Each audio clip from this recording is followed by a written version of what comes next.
अर्णव एक सफल लेकिन खाली मनुष्य। काशी के पास बसे एक समृद्ध नगर में अर्णव शुक्ल रहता था। नगर उसे जानता था, एक सफल व्यापारी, बुद्धिमान, प्रभावशाली और सम्मानित व्यक्ति के उसके पास सब कुछ था। बड़ा घर, प्रतिष्ठा, परिवार, शिष्य, धन। पर रात के सन्नाटे में जब सब सो जाते, अर्णव की आंखें खुली रहती। उसे लगता कुछ है जो उसके पास नहीं है। वह मंदिर जाता पर मन नहीं टिकता, ग्रंथ पढ़ता पर शब्द सूखे लगते। उसके भीतर एक अजीब खालीपन था। एक दिन अर्णव का इकलौता पुत्र गंभीर रोग से ग्रस्त हो गया। वैद्य आए, मंत्र पढ़े गए, धन बहाया गया, पर रोग बढ़ता गया। एक रात पुत्र ने अर्णव का हाथ पकड़कर कहा, पिता, क्या मरना बहुत कठिन होता है? अर्णव के पास कोई उत्तर नहीं था। कुछ ही क्षणों में पुत्र की सांस थम गई। उस रात अर्णव ने पहली बार जाना, ज्ञान होते हुए भी मनुष्य कितना असहाय होता है। पुत्र की मृत्यु के बाद अर्णव बदल गया। वह हर संत से पूछता, मृत्यु के बाद क्या है? आत्मा क्या होती है? ईश्वर कहाँ है? कुछ ने कहा भक्ति करो, कुछ ने कहा कर्म करो, कुछ ने कहा सब माया है, पर कोई उसके भीतर नहीं उतरा। एक रात उसने स्वप्न में देखा एक वृद्ध साधु जो केवल इतना कह रहा था, जिसे तू ढूंढ रहा है वे तुझसे अलग नहीं है। एक सुबह अर्णव ने सब छोड़ दिया, घर, व्यापार, सम्मान, सब।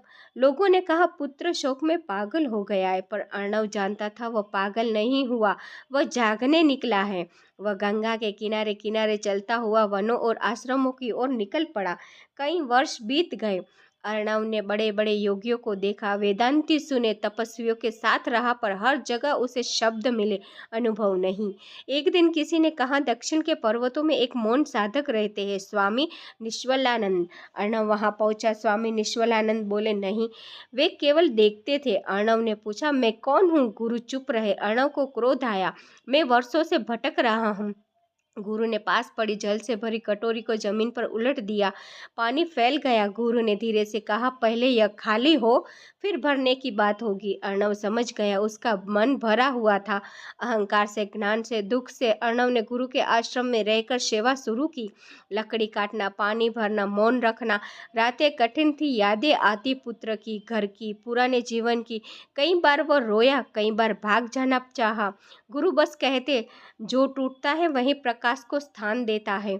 एक दिन अर्णव ने सोचा, मैं इतने वर्षों से तप कर रहा हूँ, मुझे कुछ तो मिला होगा। उसी क्षण गुरु ने कहा, यही तेरा सबसे बड़ा बंधन है, पाने की इच्छा। उस रात अर्णव भीतर से टूट गया। उसने पहली बार कहा, मुझे कुछ नहीं चाहिए। एक भोर ध्यान में बैठे अर्णव को लगा उसकी सांसें रुक रही है। फिर अचानक एक असीम शांति, न कोई नाम, न कोई रूप, न अर्णव, न साधक, केवल होना। उसकी आंखों से आंसू बहने लगे। यह आनंद नहीं था, यह सत्य था। गुरु ने कहा, तू कहीं गया नहीं था, बस अपने ऊपर से हट गया। कुछ दिनों बाद गुरु ने देह त्याग दी। अर्णव रोया नहीं, क्योंकि अब वह जानता था कोई जाता नहीं है, उपसंहार लौटता। संसार में अर्णव नगर लौटा, पर अब वह व्यापारी नहीं, एक जागी हुई आत्मा था। वह सिखाने नहीं, जीने लगा। लोग पूछते, आप कौन हैं? वह मुस्कुराकर कहता, जो तुम हो वही मैं हूँ। अंतिम संदेश, ईश्वर कहीं बाहर नहीं, गुरु बाहर नहीं, भीतर होता है। मौन सबसे बड़ा उपदेश है, और मोक्ष कोई स्थान नहीं, स्थिति है। दोस्तों, कहानी कैसी लगी? लाइक, सब्सक्राइब और कमेंट करके ज़रूर बताएं। Thank you for watching.